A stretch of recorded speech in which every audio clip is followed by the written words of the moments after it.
Alors moi, je suis intellectuellement contre les quotas, parce que j'ai une bonne tradition républicaine et de, je dirais, philosophie à la française. Et pourtant, je ne peux que constater qu'en tout cas dans les boards, ça a marché. Et en faisant émerger un certain nombre de candidatures femmes, alors ce qui a été drôle, c'est que d'abord, il y a eu toujours les mêmes. Donc il y a une sorte de vivier étroit qui se sont retrouvés, qui ont passé de 1 board à 5 boards. Et puis ensuite, le vivier ayant été complètement saturé, il a fallu trouver d'autres personnes. Et là, on s'est aperçu qu'il y avait des dirigeantes des dirigeantes, des patronnes de BU, etc., qui avaient des expériences extraordinaires. Tintin, et ça a permis d'élargir le vivier. Et effectivement, ce mouvement-là aujourd'hui permet de mettre dans des sièges de board des femmes, alors qui sont peut-être encore peu expérimentées en board. Il va leur falloir, je pense, 3-4 ans pour un peu s'imposer, mais ça a été hyper efficace. Alors c'est efficace aussi parce que le vivier est gros. Des quotas, quand vous avez qui portent sur 10% de la population, ça me paraît... il y a cet effet de biais qui est quand même un peu choquant. Des quotas, quand vous parlez de 52% de la population, techniquement, vous trouvez les bons candidats, quoi. À un moment, c'est pas possible de ne pas trouver de bons candidats. On y met un petit peu de mauvaise volonté. Modulo, l'élément de formation, qui est quelqu'un qui a jamais fait de board, doit bien à un moment se faire à ça. Après, il faut regarder de manière plus détaillée dans les boards, mais la conquête est en route.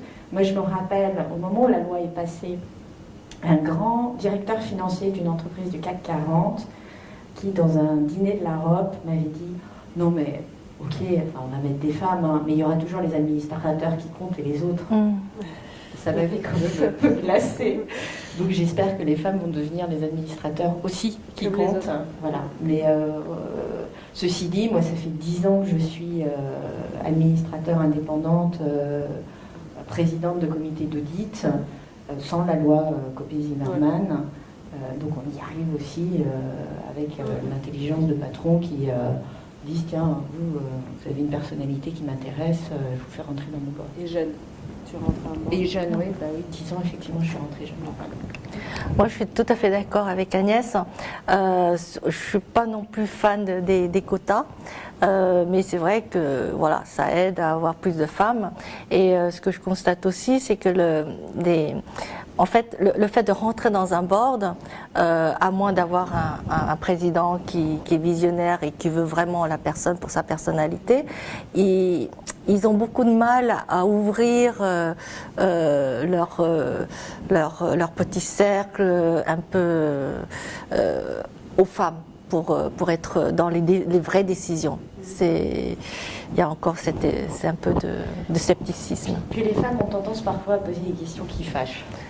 Mais comme tout phénomène les in et les out, c'est-à-dire que les in se sont habitués quand même à une forme de relation un peu soft, où on reste dans l'entre-soi, et finalement assez douce, donc on évite les sujets qui fâchent.